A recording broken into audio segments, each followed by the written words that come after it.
Hello everyone, welcome. My name's NESDay. I'm going to be running StarTropics today. It's a wonderful game from 1990. So I'm just going to do a countdown, which will be 3, 2, 1, go. Sorry, my sound went just before I was about to come on, but I think we're good now. So this is StarTropics from 1990 on the NES, which is no surprise as it's NESDay. And we are playing Mike Jones. And Mike has come to visit his uncle on Sea Island, which is where we are now. And we're just going to go and see the chief.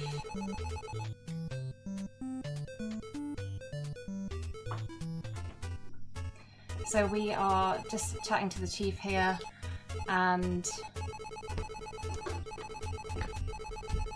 he's told us that our uncle has gone missing, and he's giving us a weapon which is actually a yo-yo, but in this game it's called a star because technically yo-yo is proprietary.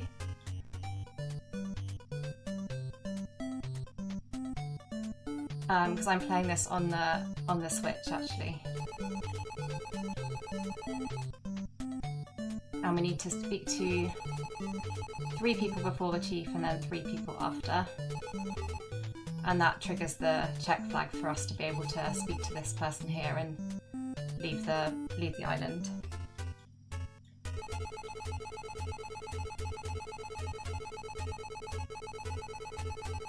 And this is the shaman, who hopefully we won't see again. If we do, that means we have game overed, unfortunately.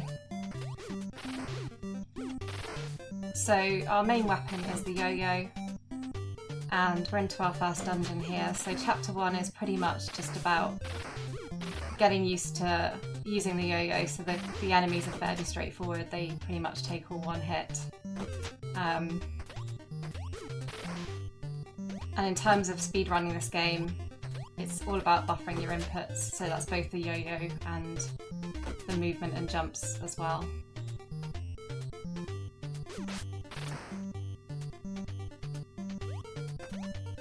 So that's what we're doing here, we're just buffering all of these jumps across these platforms. So yeah, it's kind of this top-down view, similar to like Zelda 1.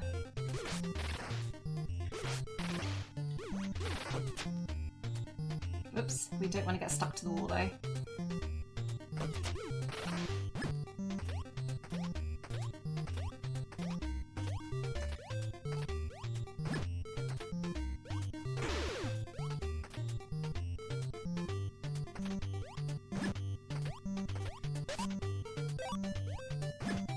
So there's 8 chapters in this game. 1 and 2 are fairly straightforward, and then the difficulty kind of ramps up after that.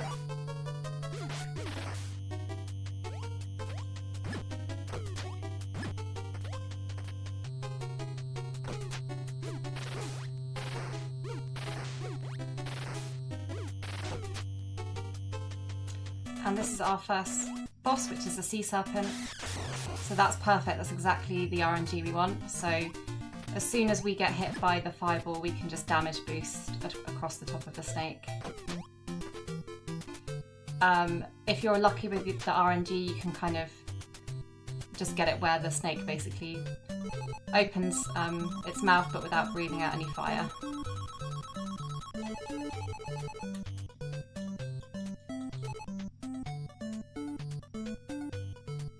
So that was good RNG. Let's hope that continues.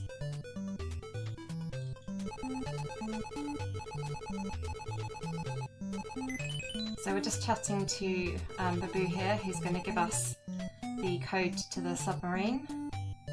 But Babu is too afraid to come with us, but won't say why.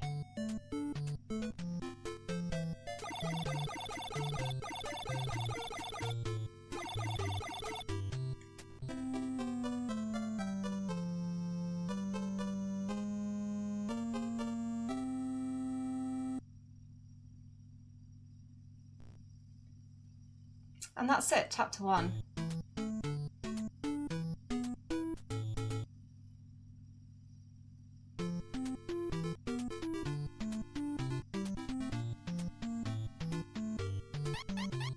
So we're bumping into this mum dolphin and her son has disappeared, so we've said that we will go and help search for her son. So this is the first time we're kind of using the submarine properly in this game. There's 2 huts on this island, but we only need to go into this one and speak to this lady. She's going to tell us that there's a bottle on the beach, which you can see. It's not very obvious how you get there, but there's a little hidden tunnel here.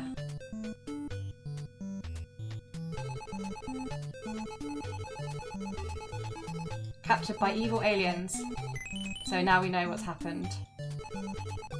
And we just want to say no there. If you say yes, it will read the dialogue box again, and then obviously that will cost us time. So all of the kind of dialogue boxes in this game are kind of buffered into this as well, to skip all the text. So now we have a code to submerge our submarine, which we found in the bottle.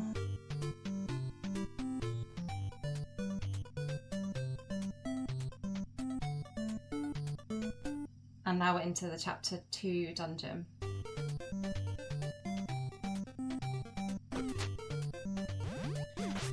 Slightly more difficult enemies now, so we have these kind of land fish.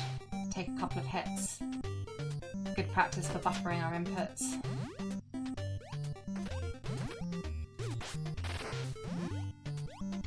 And some sinking blocks, so platforming is kind of building us up to trickier things.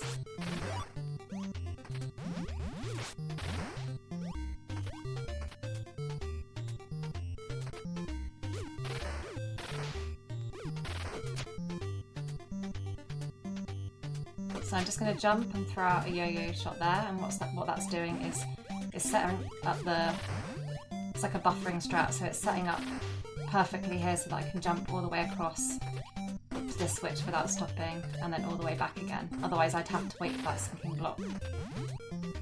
So that's the quickest way to do that section. Gonna just damage boost here. Okay, so we've got our first sub-weapon of the game, which is the baseball bat. Sadly, we're not going to get too much use out of the baseball bat, which is a shame because it's great. This is pretty much it.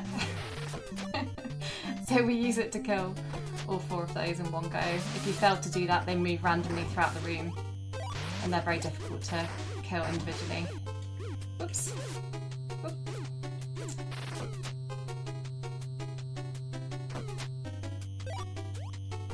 So the kind of general premise of a lot of these dungeons, if you have to still kill a certain number of enemies or certain enemies within a room to unlock the room.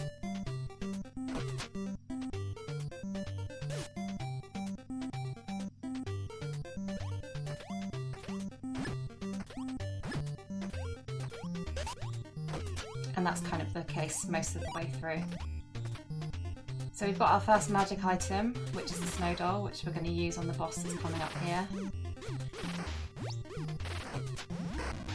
That was a bit of an unusual fire pattern there, but that's fine. So we have a bit of RNG here as well. So this is Octo the Huge. So essentially we want this boss to drop down towards us as quickly as possible so that we can deal damage.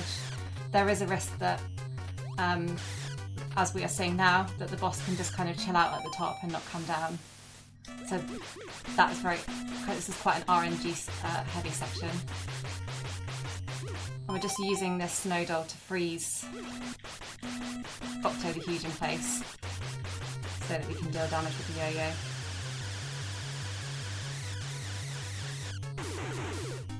There we go.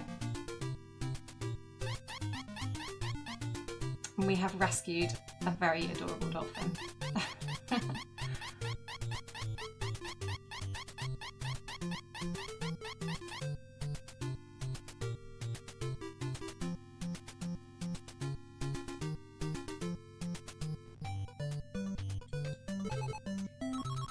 Wow, you've done it.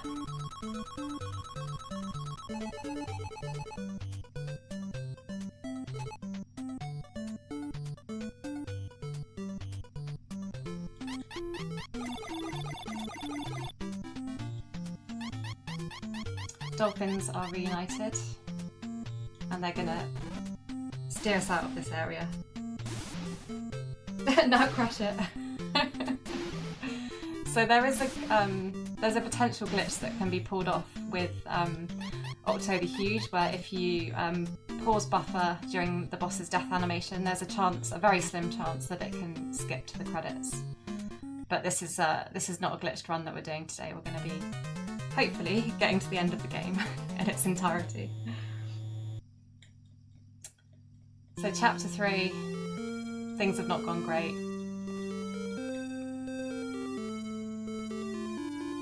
Subsea has been written off. Let's hope we've got some insurance.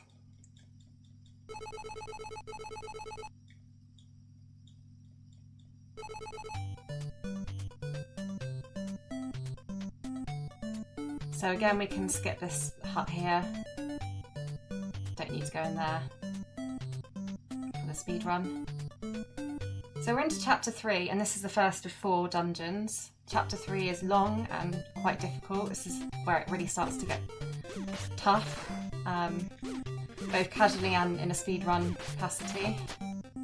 So this particular bit that we're in now has very random moving enemies. So these dodos are generally a bit of a pain, very random moving. This one is not playing ball.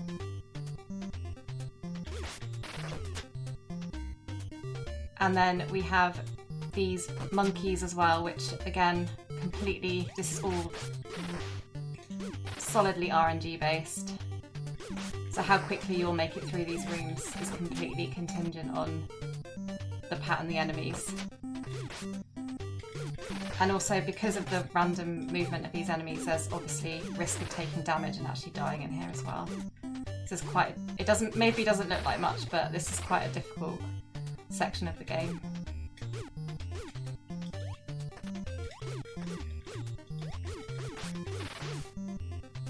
And I would say this has not been executed particularly quickly in this instance. But we still have 2 hearts, and that's the main thing. Another sub-weapon here, which is our bolas. I'm going to use those in just a second. Throughout this game there's hidden hearts, and they're quite good for a safety strat in a run. I mean, I'm not going for world record paces here, so I'm going to grab the hearts in this case.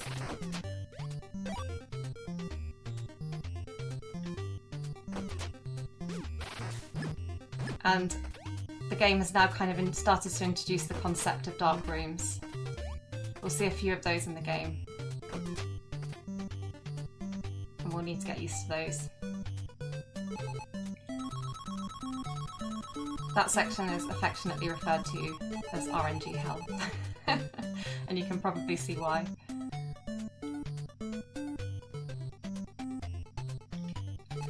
Okay, we're in Miracola. So we have to actually talk to everybody in this village in order to trip the check flag to be able to get into the chief's hut.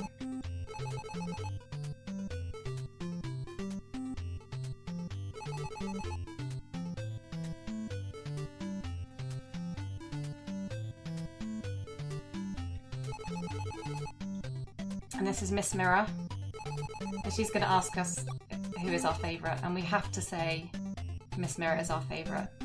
Otherwise, again, we won't be allowed into the chief's hut.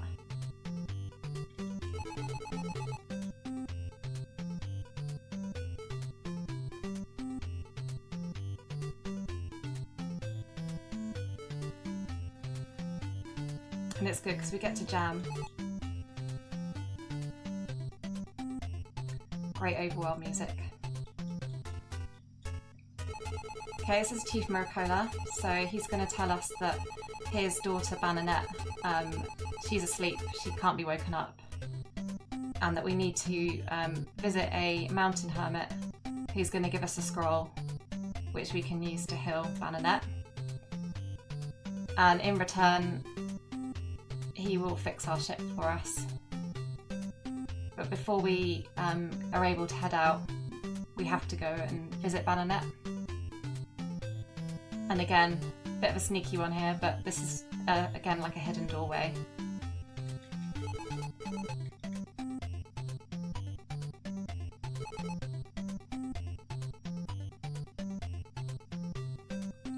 So yeah, there's quite a lot of talking to people in this particular section, and there's no way to skip it, so you just have to jam out.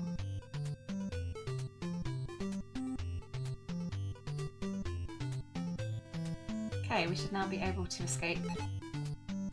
Thank you for the good luck, we will need it. Okay, so second dungeon in chapter 3.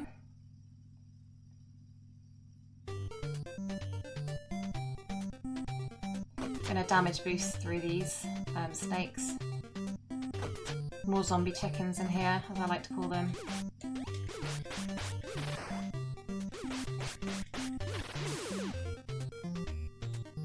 And another one of our dark rooms coming up here.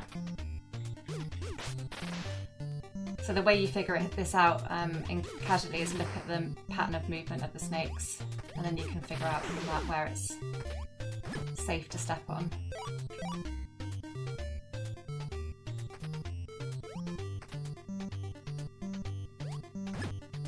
Again, these gadflies are very random enemies. They move in a particularly haphazard diagonal way.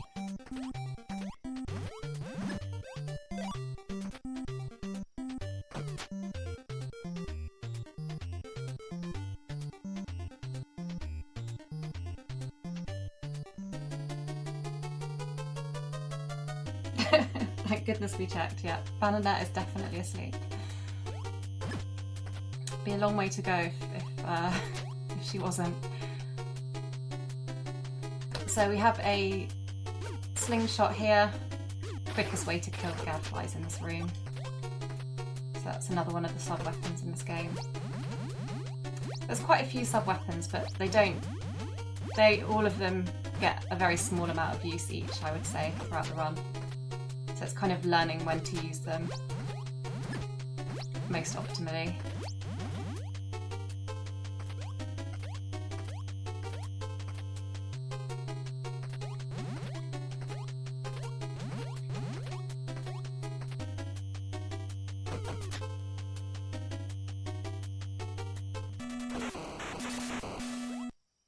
Okay, so this is a boss that we technically don't deal damage to.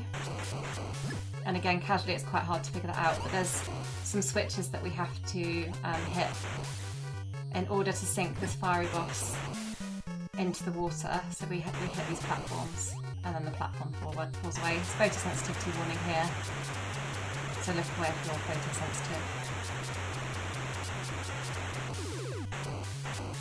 Not a logical place to live if you're sensitive to water.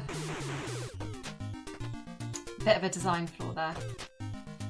So that was how to do the boss without taking any damage. There is a quicker way, but that is the kind of safest, most consistent way. And it's still pretty quick to do it that way.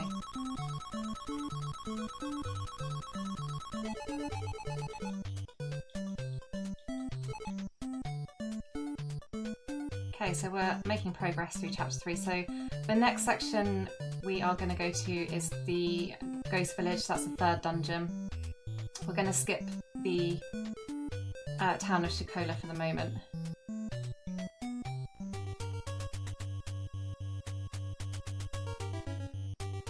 So this bit might not make any sense until after we've done it. But there's a fortune teller that has lost their crystal ball, and that's what we're going to go and get now, so it's kind of a bit of a sequence break.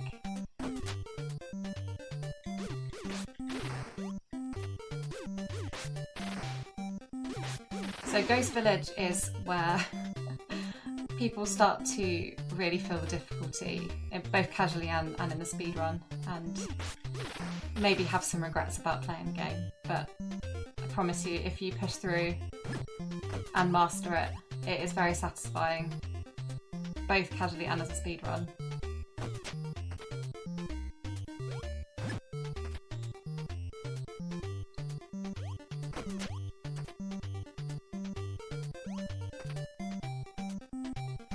Okay, so these enemies are getting harder now, so these take much more hits to kill.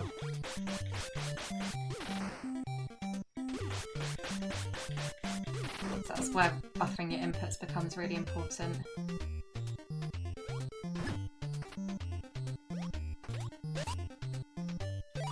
So this is another magic item, so this is a torch. So throughout this whole dungeon there's hidden ghosts, and they only become visible and are able to take damage once you've used the torch. There is a strat through this room which the top speedrunners do, where they don't use the torch at all, and they just buffer the movement through the room. They know where the ghosts are moving. And there's another invisible ghost here as well that we just need to jump over. Okay, this is the scariest part of the whole game for me. There's a set of stairs there that you may have noticed. So this dungeon is full of kind of hidden and troll exits, and if you go out of those stairs, you have to do the whole thing that we've already done all over again. And I have done that in a speed run, and it is slightly devastating. So, especially in a marathon setting, you really don't want that to happen. So I feel some relief now. Again, another dark room. And there's some sinking blocks here at the end. I actually listened to sound cues in order to jump over them, so I'm just gonna be silent for a second. There we go.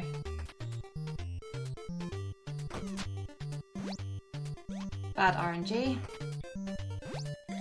Ideally we want two Armstrongs that are both kind of going in the same direction. We don't want to be going back and forth here like this.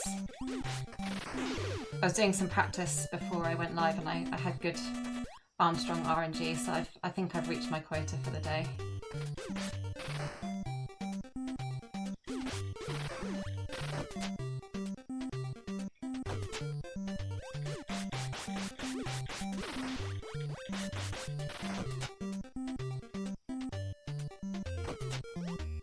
Oh, I don't know why I'm doing that. It's these ones.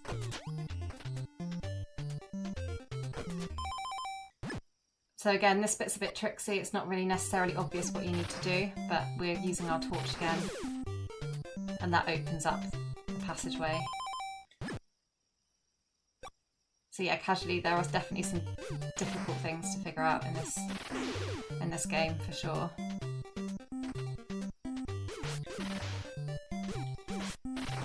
Do not forget to pick up these mirrors. If you only remember one thing. These are basically like whiz robes. So we use these mirrors to reflect back the projectiles. There's 4 of them in that room, so that's what we're doing here. So there's 6 mummies in this room. We only actually need to kill 4 of them. So the 2 that are kind of walking along the bottom, we can technically ignore those. We ideally don't want them to kind of stack up like this. This is not ideal. This is quite a difficult room. Again, went really well in practice, but you know. And I think I've lost track of now which ones. So we're just gonna possibly have to kill all of them.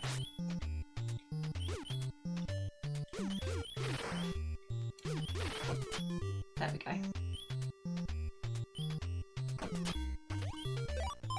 Since this is a kind of a marathon setting, I'm gonna grab some safety hearts here.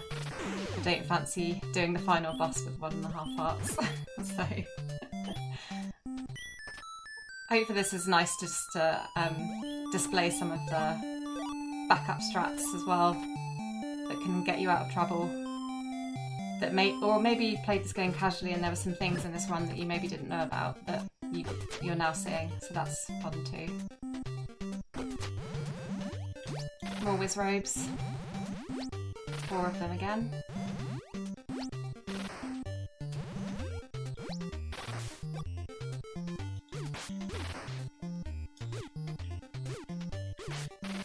Skull's being a pain.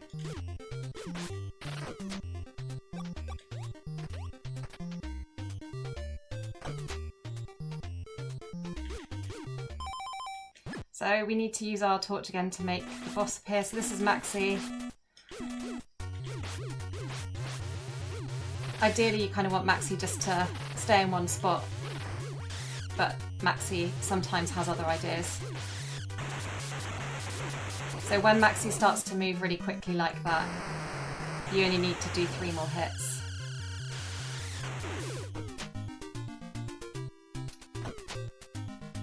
But that's quite tricky as a boss because you have to deal damage to Maxi, avoid the projectiles, and also avoid the ghosts as well.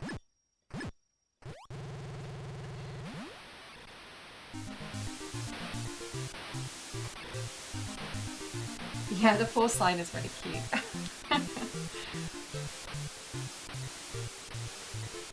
So we are draining a lake, and that's where we're going to find our crystal ball.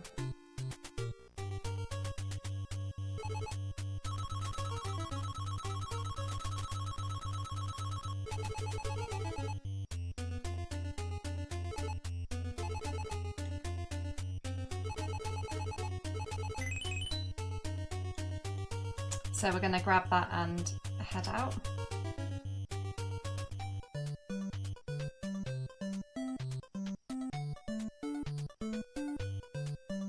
Again, another nice safety strat is down those stairs there's a big heart that you can collect as well.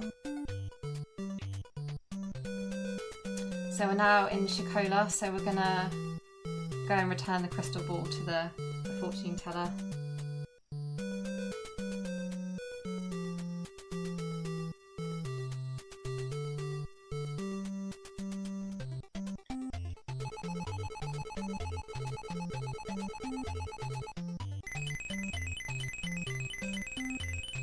And we now have an outfit change which will enable us to enter Shikola.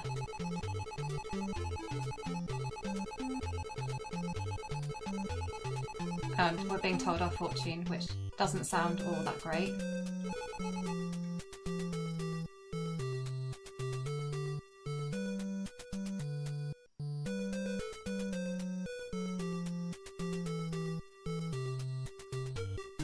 So this is the Queen Shikola, so she's going to give us a weapons upgrade.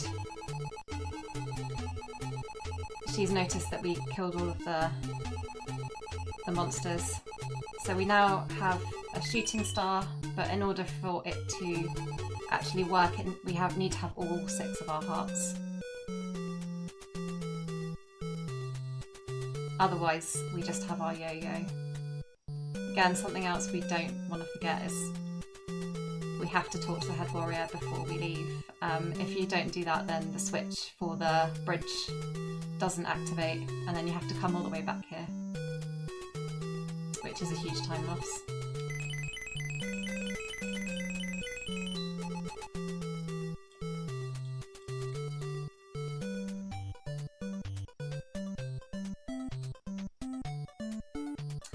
So we're going to jump 10 times on the switch, and I'm going to need everyone in chat to shout abracadabra with me.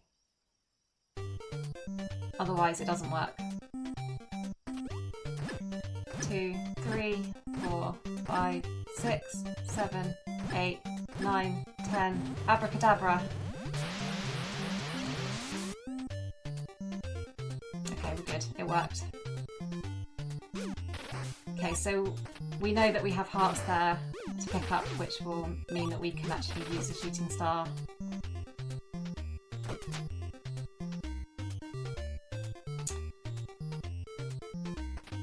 And you'll see now that these enemies that took 2 hits before now only take 1. So it makes a huge difference. And essentially what we want to do is we want to keep this shooting star the whole way through. We don't really want to take damage, as I just did. We got lucky there with a star drop. So the last dungeon in chapter 3 without the shooting star is really difficult, and it will add at least a couple of minutes onto your time without having the shooting star, so it's definitely worth trying to keep it if you can. It's easier said than done because there are some tricky enemies in here.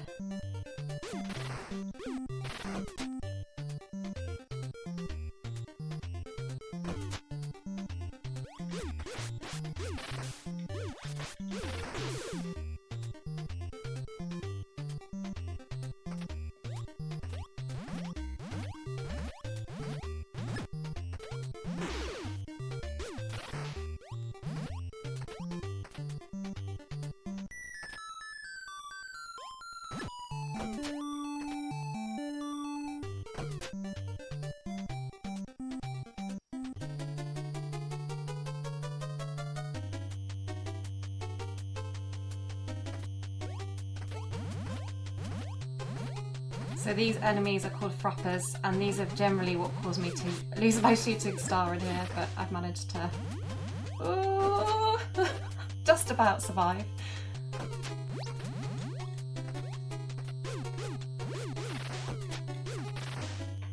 That was very close.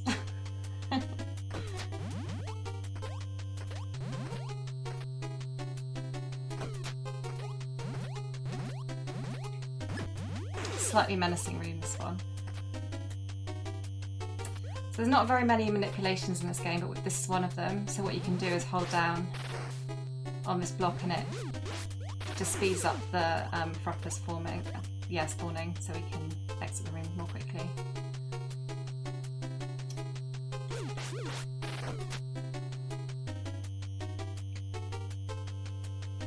So those enemies are called Goblins. They charge at you really quickly as soon as you hit them. So you have to think on your feet for those.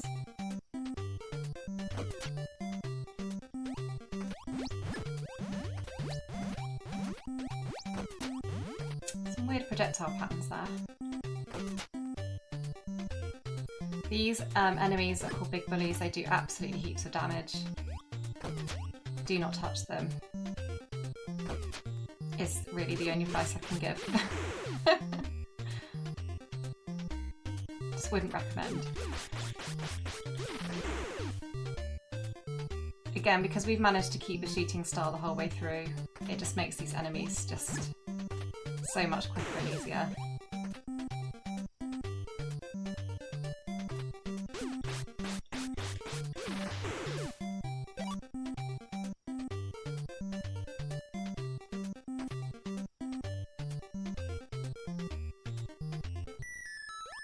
Okay, and that's us. We are out of chapter 3, almost.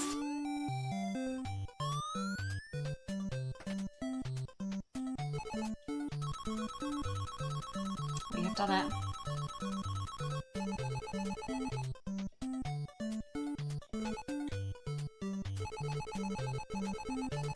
So we now have to scroll of Bob.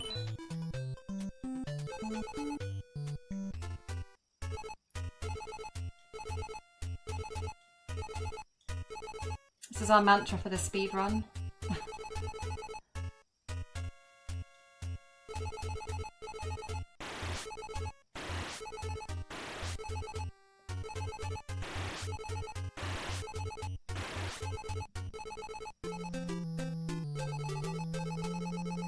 And just like that, Bayonet is cured.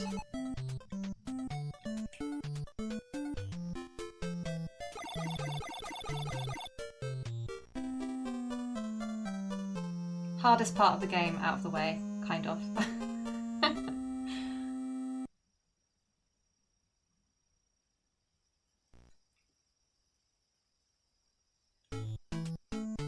So we're now into chapter 4.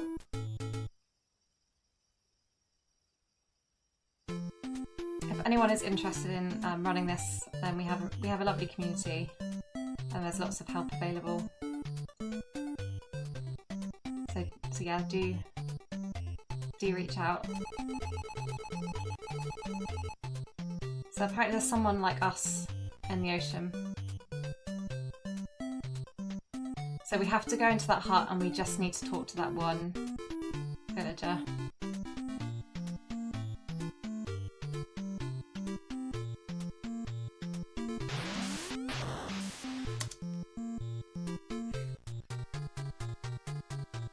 And we have been swallowed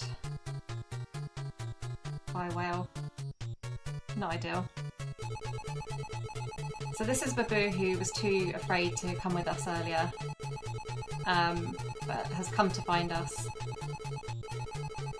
So his plan to get us out of this whale belly is that we find the lighter that he's dropped, and that we set fire to that raft in the hope that we'll be swiftly ejected.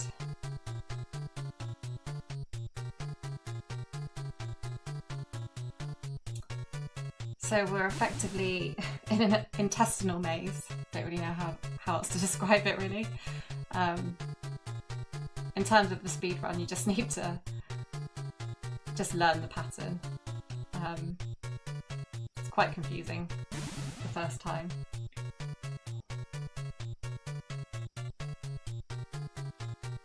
I'm not sure this is anatomically correct, I'm afraid.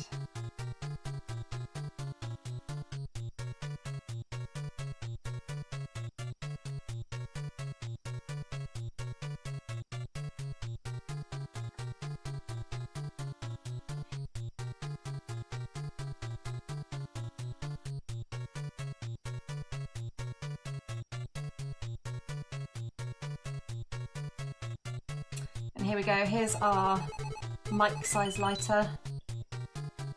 It's definitely not to scale.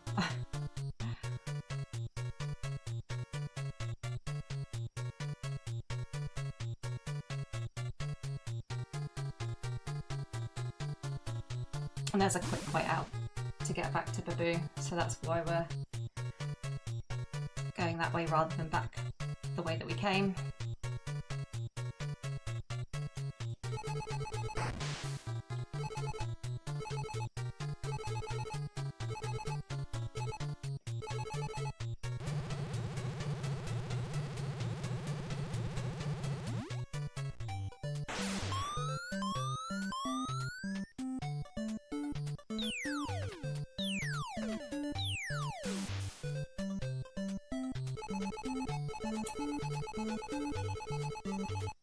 So Babu's telling us to dip our letter in water, and of course we're playing on the Switch, so we have no idea what that means in reality. The code is 747, and where you get that code from is from the original game, the original cartridge with the letter, and if you wet the letter there's kind of like invisible ink that shows up with 747 on it. So if you would have rented this game you know, back in the day, and you only had the cart, then you would have essentially been stuck at that point without having any idea what the code is. That's your only clue. And actually the same on the Switch, there's no information about what to do there. So I remember when I first played this casually, I actually had to Google it because I had no idea.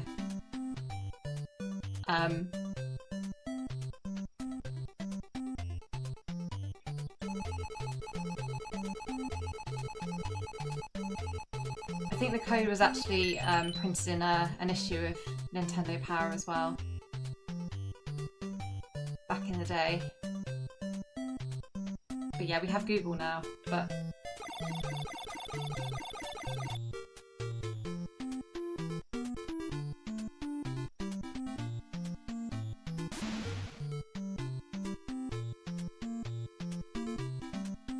yeah, maybe. Maybe someone knew and just gave people the cart. I mean, this game is quite cryptic at the best of times, so...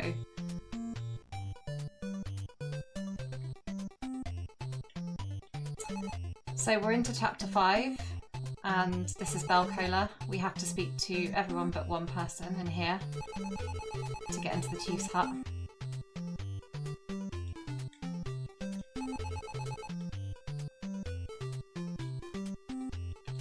You may have noticed that before I came here I went and picked up a fresh worm. That's kind of a bit of a sequence break as well, but this is kind of the quickest way without having to go back and forth. Whoops.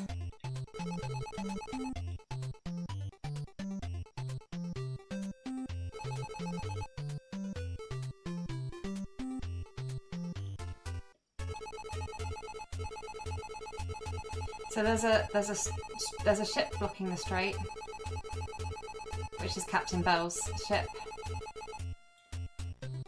and we need to sink the ship in order to get our submarine through, which makes absolutely no sense. But for the purposes of this run, let's just go with it. So we're going to give this parrot the fresh worm, who's going to give us what we need to get into the dungeon to get that ship sunk. I mean, given that it's a submarine, you would think we could go underneath it, but not a thing, apparently, that we can do.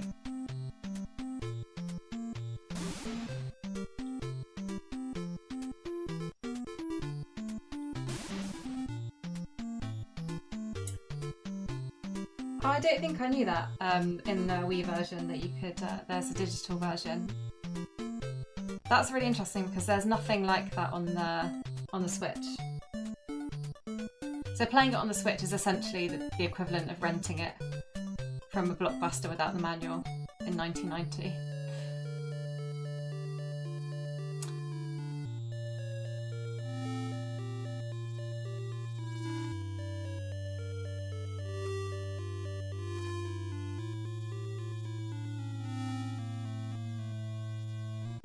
So that's the code, that's the tune that the parrot gave us.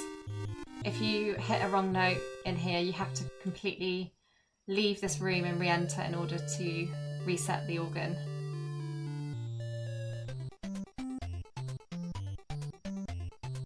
Which again, tricky casually.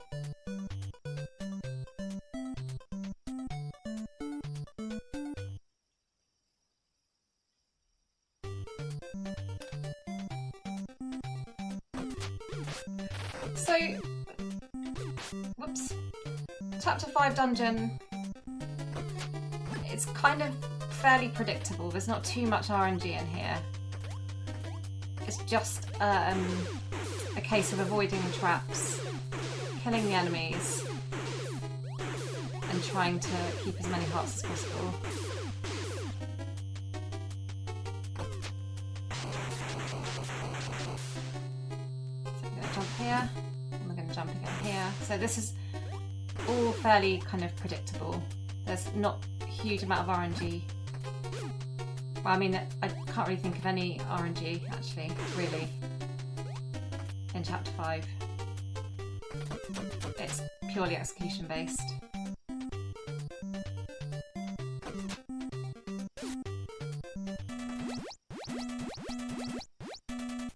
So we know where it's safe to walk by where the rats are moving.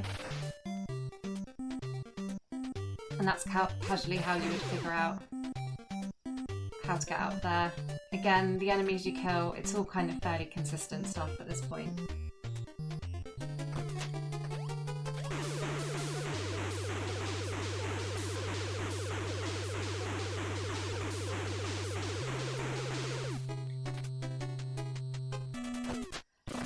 The scariest thing about this chapter are these bowling balls. There's 3 of them. If you touch the bowling ball, any of them, it's instant death. So don't do that, and hopefully I won't do that today.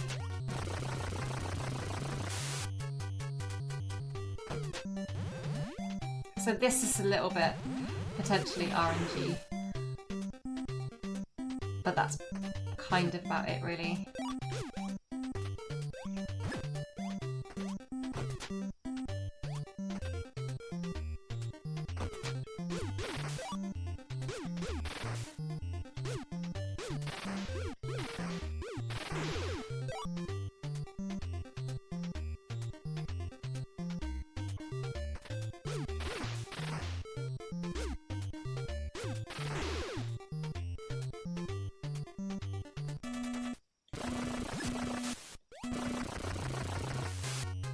This is the second bowling ball.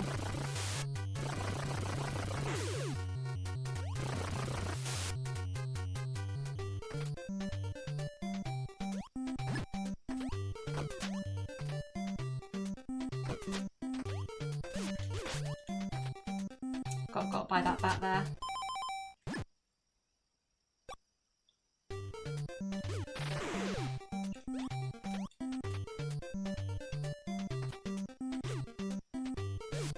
We can damage boost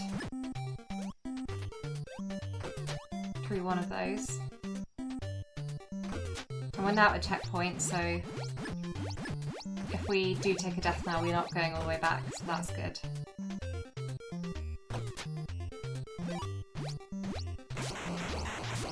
Yeah, this is not an easy game.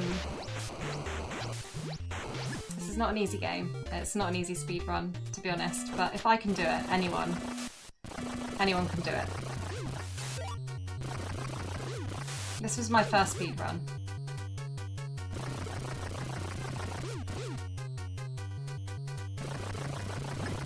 So don't be put off.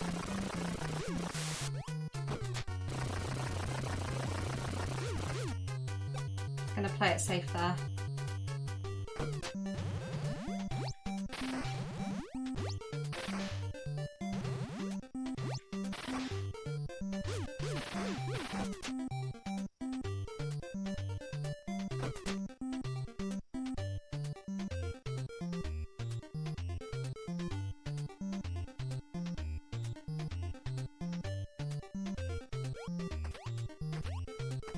And there we go, that is the ship sunk.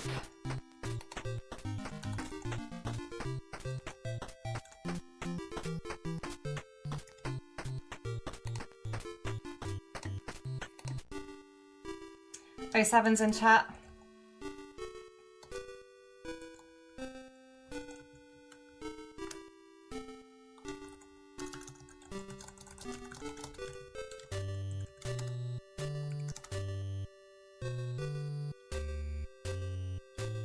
I'm also O7ing. IRL.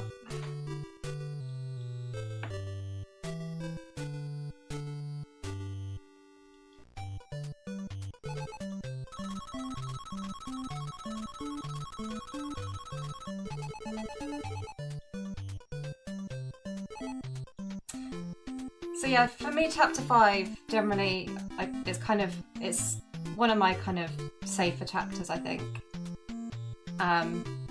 For me, the bits that I find difficult of the speedrun are chapter 3 and 6, 7. 6 is pretty difficult in places. There's a lot of bosses in this section. So it's kind of mastering that side of things. So we're starting off here with kind of like an overworld kind of maze section again.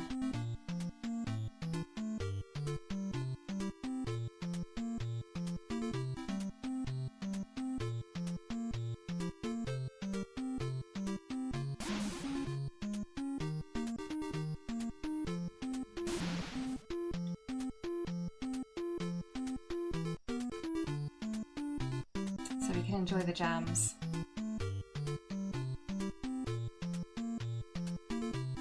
And it's a nice bit of downtime, to be honest, in the run. Because there's not really there's not much rest in this run. It's pretty much go go go for you know, well over an hour.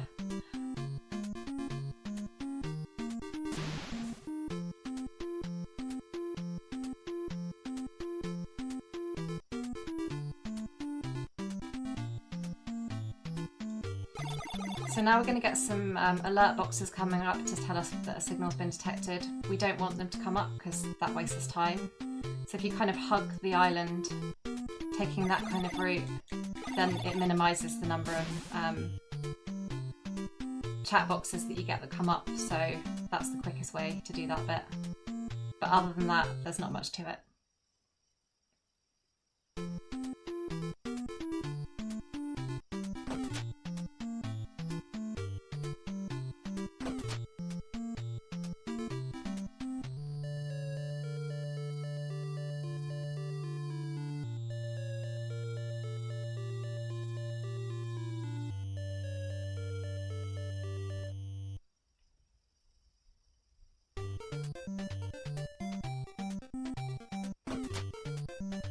just walk straight through here.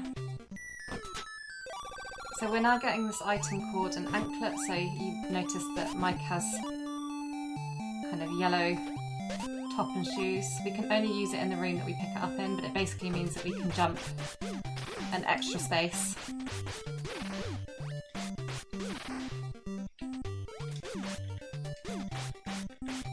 This is not the quickest way to do this room, but it's the safest one.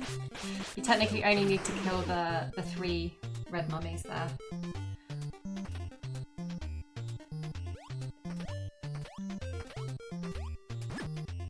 And we're going to grab the anklet again in this room, and we can now jump 2 spaces instead of 1.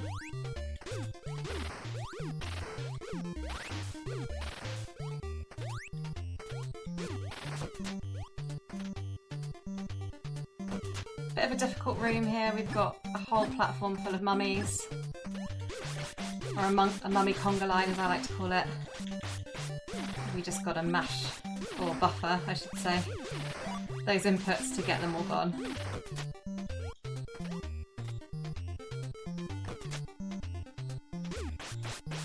We pick up a potion in that section as well for kind of safety. So this is Turbos. Turbos is a lot like Octo the Huge, RNG based, depending on when this boss drops down. The quicker the better, obviously. We're not getting great RNG here. Turbos is kind of just hanging out at the top there. That's my bad. You can do this in a 1 cycle.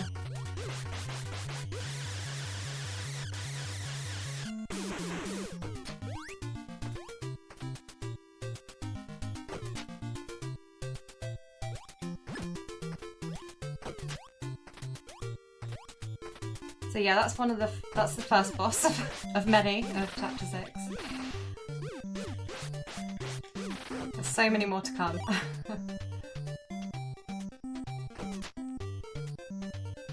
Another dark room here.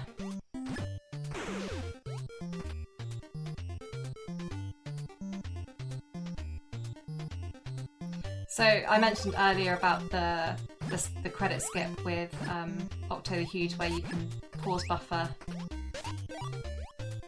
You can also do that on Turbos as well. You can crash the game that way. So the weapon that I just picked up there are the cleats.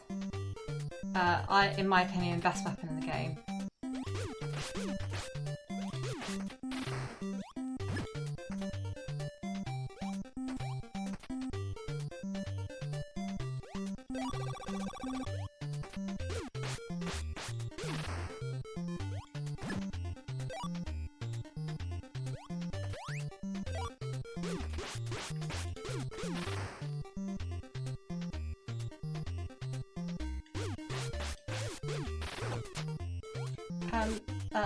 That was bad.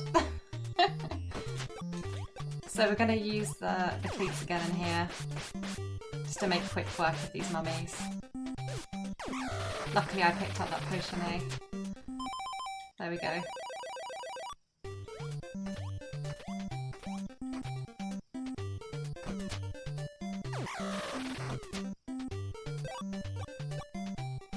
So we're now going to use our baseballs. So this is Broken Joe, or as Jeff Robin likes to call this boss, Wallface Boss. So now I call this boss Wallface Boss instead of Broken Joe. That's what it says on the tin. So yeah, you can only kill this boss with the baseballs, so basically you don't run out of them. So yeah, avoid the projectiles, throw the baseballs. Easy.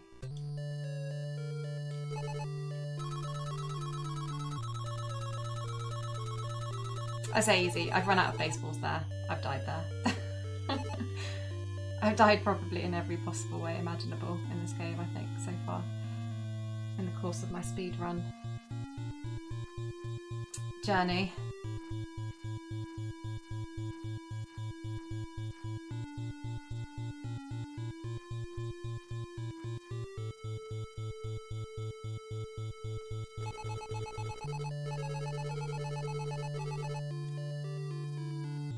that's a hint as to what's coming. Okay, so chapter 6 has 2 dungeons. Don't go up, that's a troll room.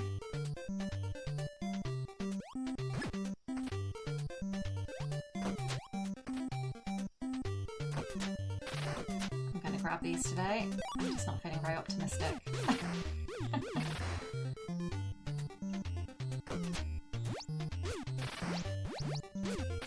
Not only do you have enemies that try to kill you, but the floor also tries to stab you.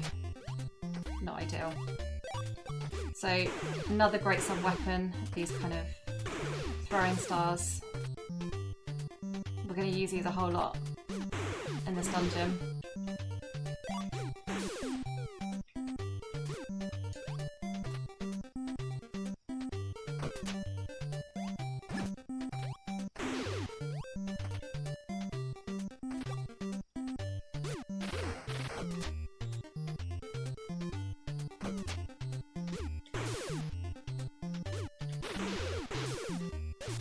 So those kind of fuzzball things that are going around the room, they don't actually do you any damage, but they stop you from being able to use your weapon. So you kind of want to avoid those if you can, before you've killed the full enemies in that room.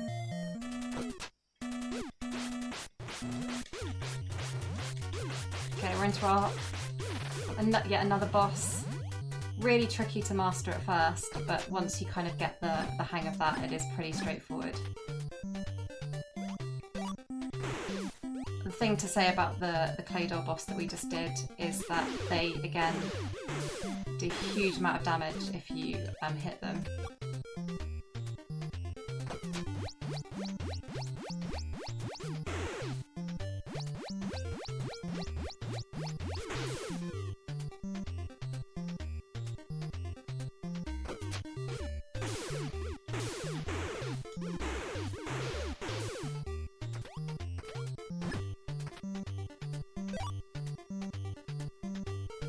Throwing star's the best weapon for that room, for sure.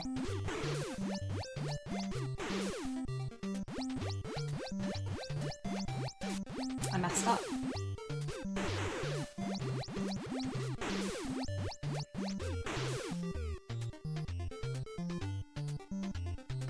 Kinda saved it though.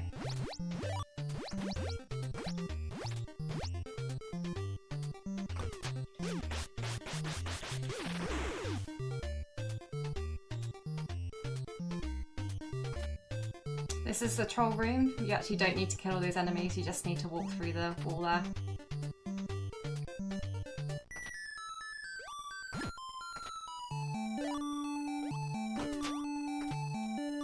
So now we have some more bosses. So we now have 2 of these in one room. Because one wasn't enough, so the game's like, hey, let's have 2 in one room.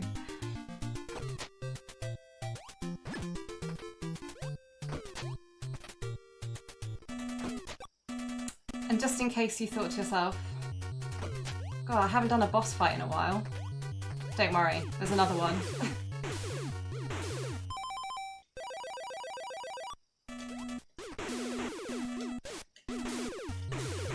So I'm kind of making a hash of.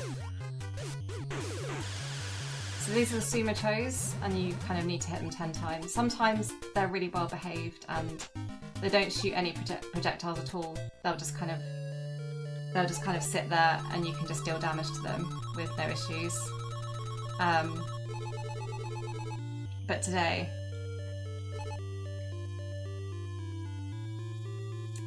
they were not so good.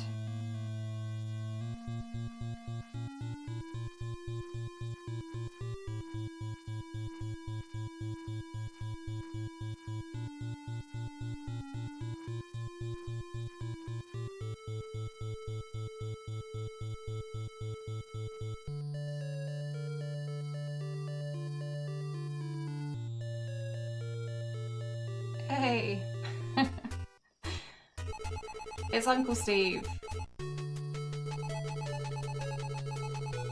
So Uncle Steve is gonna to tell us that there's a planet called Argonian, and they sent an escape pod to Earth, and we don't want to press no there. Yes there, we want to say no.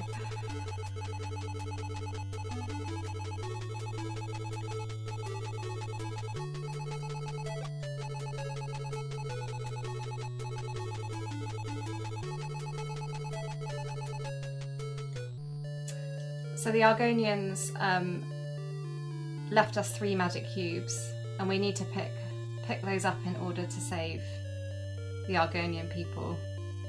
So our uncle has said that we need to go and fight some aliens. So you do not want to, that's a long dialogue section, and if you say yes instead of no, then you have to listen to all of that again. So don't do that. Don't do what I just did. Uncle Steve has been on his own in a cave for too long, and he's feeling very chatty.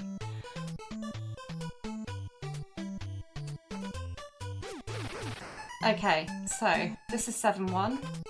This is the bottleneck. This is where speedruns and PBs come to die. So even the top runners of this game will not always make it through this without taking a death. Just to make you aware that if I do take a death here, it's really not unexpected or the end of the world. The section that we're about to go through is really difficult. It's really RNG heavy. Essentially, we don't want to lose our shooting star. And the RNG that we kind of worry about is this bit here with these space bikers. But we got good RNG and we made it through. The other difficult bit is this boss here. So we've got 2 of these bots, plus a turret in the middle. So we just want to get rid of the turret to start with.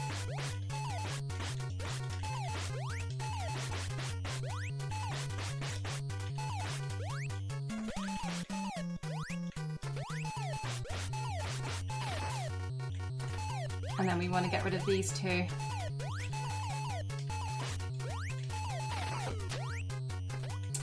Okay, that was probably one of the best bottlenecks I've had in a very long time. So I'll take that.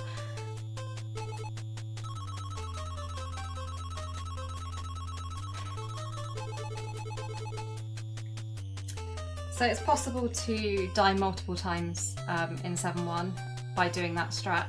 There is a safer strat, so if you head to the top left of that kind of green room that you're in,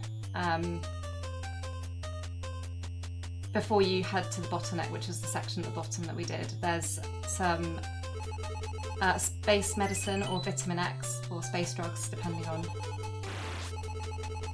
your preferred term of choice, and it essentially gives you full hearts, and it also gives you 6 extra hearts temporarily.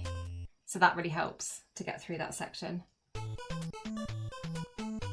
So there's some good beginner strats there as well, which again, really useful when you're kind of getting through that section, because it's not for the faint-hearted.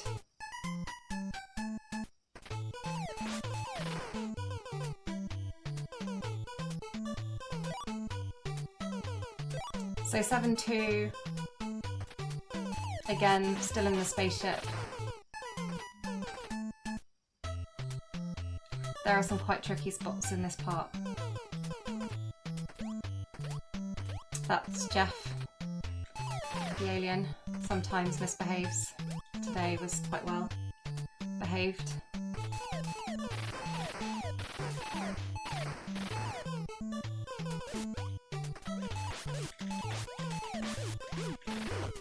Game being mean to me there.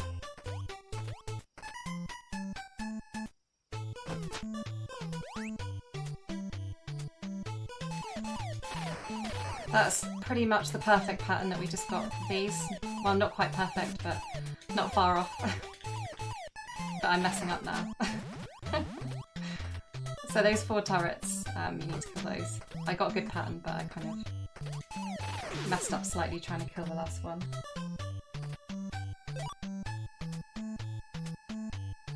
So there's these hidden sections in the wall where you can pick up sub-weapons. So this is what I was referring to earlier, so this is the Vitamin X.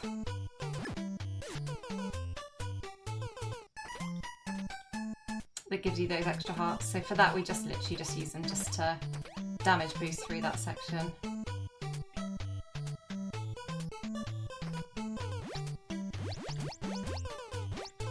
Oh no!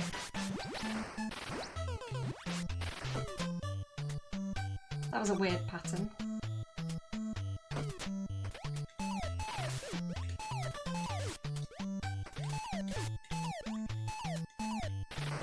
Let's grab these hearts.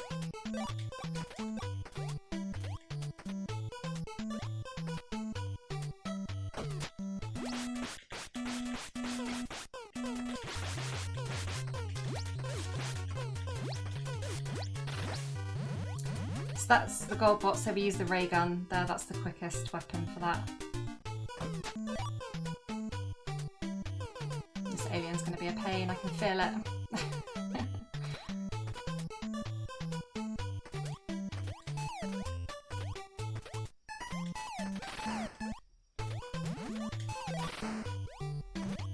I'm so used to needing to pick up the hearts there.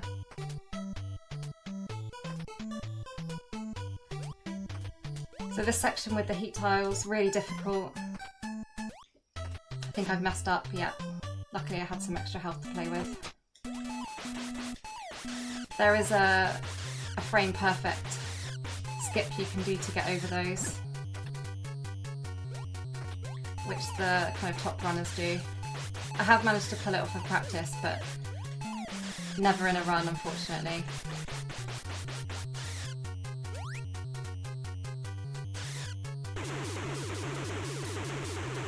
So Ostroid there, we want to hit that switch to make the back fall away, and then fire projectiles to push Ostroid off the edge. That wasn't a bad 7.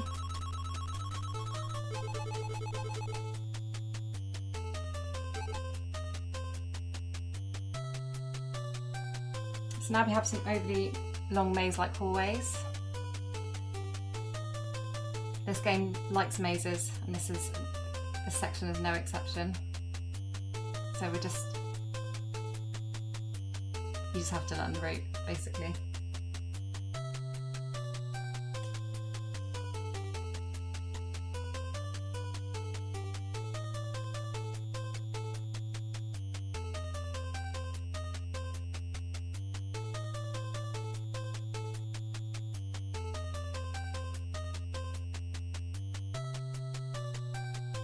This section is where you get nervous if you're on PB pace. Which I think I might be, actually. I'm not really sure, but this feels good. As if maybe if not on PB pace, they're not far away from my PB, I think. So we've got the second magic cube here. So we get a heart refill here, but it's a scam. We don't actually get to keep any of these hearts apart from 3. And obviously, the more hearts that you come to this section with, the better, because then the refill is shorter, so it saves you time. But yeah, it's a scam refill, and it takes forever. So the spaceship is taking off.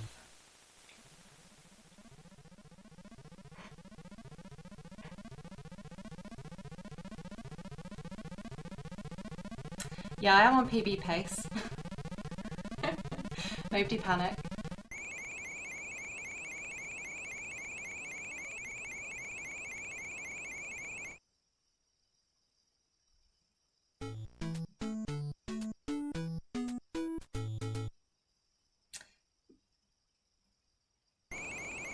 So my PB is 1:11:50.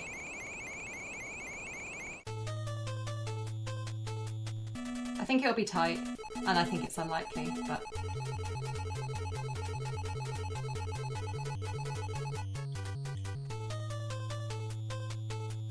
So we're going to see Zoda in 2 forms. So this is the first form.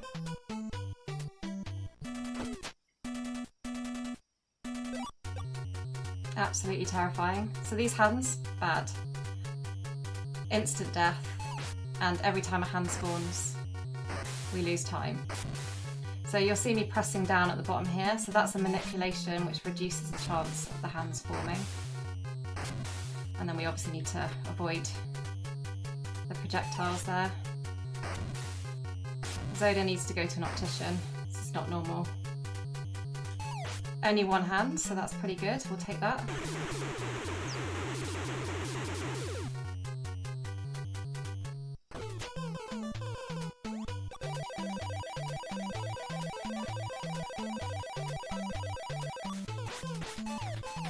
Yeah, I think we probably won't PB, but we were close.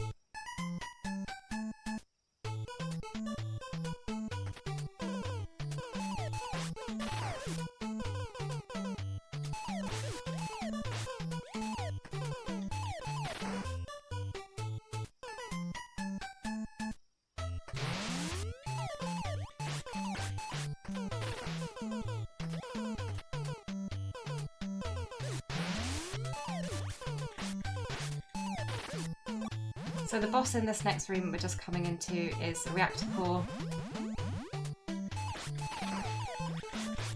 We leave that heart there deliberately. Okay, that's a 1 cycle. I very rarely get that.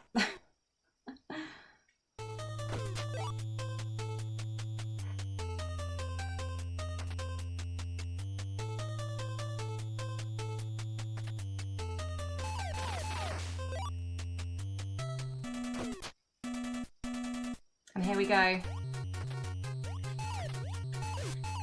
Zoda time.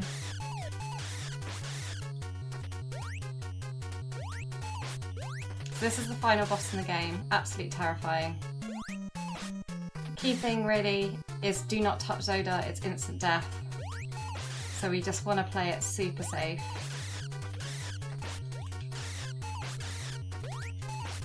And hope Zoda's kind and not too aggressive.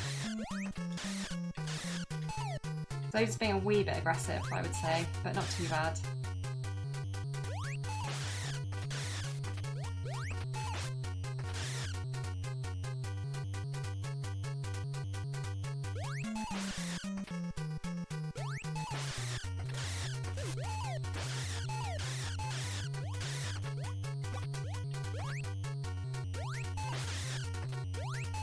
Fortunately, we lost our shooting star.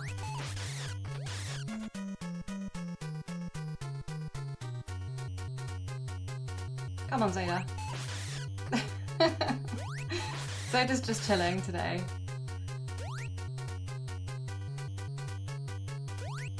Stop being a pain.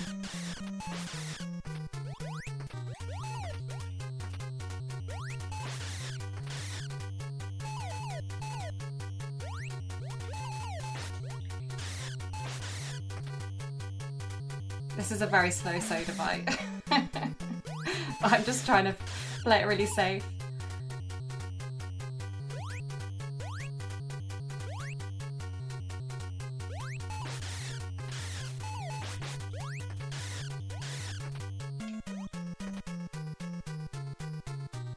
Zoda's being really strange.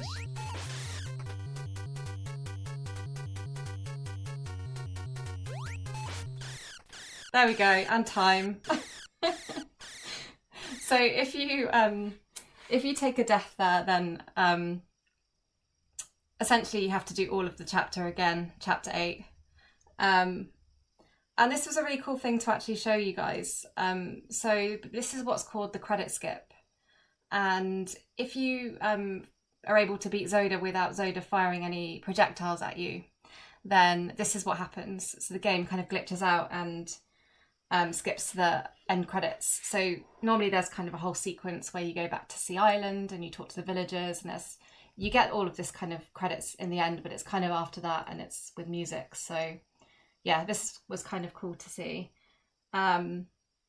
The other thing I just wanted to mention quickly is that's why we call time when Zola pukes, because obviously this part is technically unpredictable. So that's, you know, we could not get the credit skip. So it's just kind of to standardize that part of it, really. And so yeah, that was a really fun run. I really enjoyed that a lot. Thank you very much to Kat and Dave for having me on here, and thank you everyone for watching, and thanks for the GGs. I was reading the chat, and yeah, it was nice to see hopefully people enjoying the run. So yeah, I think that's all from me, but thank you so much. I'll leave you with these lovely credits. Some of the best artwork, I think, anyway. Some of the best credits any NES game. So enjoy those. And yeah, I'll be hanging out here for the rest of the marathon. So yeah, thank you a lot.